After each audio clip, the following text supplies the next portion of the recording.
أعوذ بالله من الشيطان الرجيم.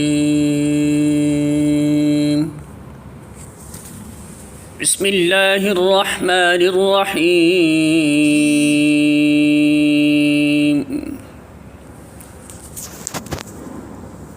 ولله ما في السماوات وما في الأرض وكان الله بكل شيء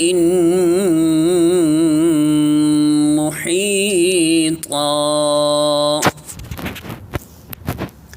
سورۃ النساء آیت نمبر 126. ترجمہ: آسمانوں اور زمین میں جو کچھ ہے اللہ کا ہے اور اللہ ہر چیز پر محیط ہے. سورۃ النساء حاشیہ نمبر 150. یعنی اللہ کے آگے سر تسلیم خم کر دینا اور خود ہی مختاری سے باز آ جانا اس لیے بہترین طریقہ ہے کہ یہ حقیقت کی عین مطابق ہے.